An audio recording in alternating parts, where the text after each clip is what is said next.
Ankita murder Bhandari case की बात करते हैं, जिसमें सोर्सेस के हवाले से जानकारी मिल रही है अंकिता भंडारी मर्डर केस में कि अंकिता की फाइनल पोस्टमार्टम रिपोर्ट आ गई, लेकिन रिपोर्ट के अनुसार अंकिता की मौत पानी में डूबने से हुई है।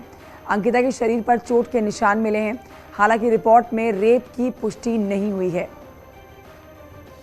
तो ये जिस बात का इंतजार था वो सामने आ चुकी है। रेप की पुष्टि नहीं की गई है। परिवार का इसी को लेकर आरोप था।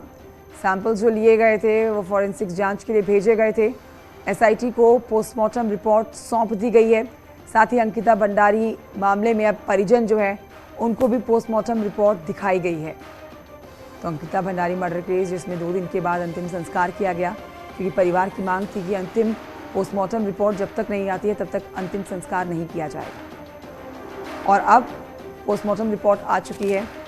बड़ी खबर इस समय अंकिता भंडारी हत्याकांड मामले में अब पटवारी व्यवस्था को समाप्त करने की मांग उठने लगी है। तो पटवारी व्यवस्था जो अक्सर आप देखते हैं पहाड़ी इलाकों में, गांव इलाकों में होती है, उसको समाप्त करने की मांग उठने लगी है। ये अंकिता भंडारी मर्डर केस के बाद आवाज़ उठी है। पटवारी व्यवस्था को खत्म करने के लिए सुप्रीम कोर्ट में याचिका दायर की गई है। आपको जानकारी दें कि एकमात्र उत्तराखंड ऐसा प्रदेश है जहां पर रेवेन्यू पुलिस व्यवस्था लागू है। आज भी 7500 गांव पटवारियों के भरोसे है।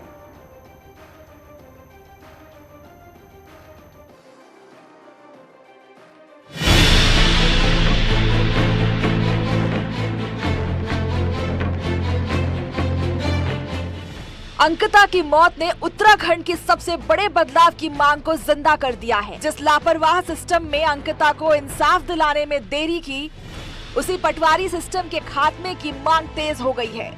सुप्रीम कोर्ट में पटवारी सिस्टम को चुनौती देने वाली याचिका दायर की गई है। इस याचिका में अंकिता हत्याकांड का हवाला दिया गया है, जबकि 2018 में नैनीताल हाईकोर्ट पहले ही पटवारी सिस्टम खत्म करने का आदेश दे चुका है। लेकिन उत्तराखंड सरकार हाईकोर्ट के आदेश के खिलाफ सुप्रीम कोर्ट पहुंची थी। अब सुप्रीम कोर्ट में लंबित पुराने मामले के साथ याचिकाकर्ता को भी सुना जाएगा। दरअसल पटवारी सिस्टम वाला उत्तराखंड एक लौता राज्य है जहां करीब 150 साल पुराना ब्रिटिश कॉलोनी पटवारी सिस्टम लागू है। बीते 18 सितंबर को जिस इलाके में अंकिता की हत्या हुई वो रिजॉर्ट भी राजस्व क्षेत्र में आता है।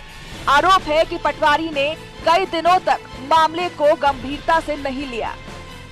पटवारी सिस्टम को खत्म करने के पीछे एक मजबूत तर्क ये भी है कि राजस्व कर्मी अपराध नियंत्रण में पुलिस के जितना प्रशिक्षित और ट्रेंड नहीं होते, जिसकी वजह से अपराध पर अंकुश और घटनाओं की विवेचना में अक्सर गलतियां हो जाती हैं।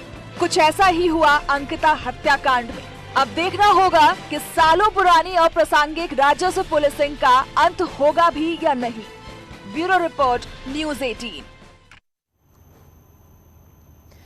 और ये बढ़ते हैं आगे, आपको बताते हैं कि उत्तराखंड में अब फॉरेस्ट लैंड पर अवैध रूप से रिजॉर्ट बनाने वालों की मुश्किलें बढ़ने वाली हैं।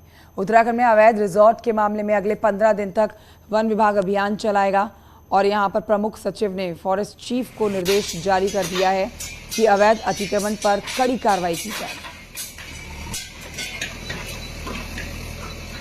नहीं, देखिए, अब अगले 15 दिनों के अंतर्गत एक अभियान चलाकर हमने प्रमुख वन संरक्षक हॉफ को स्पष्ट रूप से यहाँ से शासन से निर्देश दिए गए हैं कि इस संबंध में 0 टॉलरेंस की कार्रवाई की जाए और अगर वन विभाग की भूमि पर किसी तरह का अतिक्रमण पाया जाता है तो उस संबंध में कठोर कार्रवाई सुनिश्चित की जाए।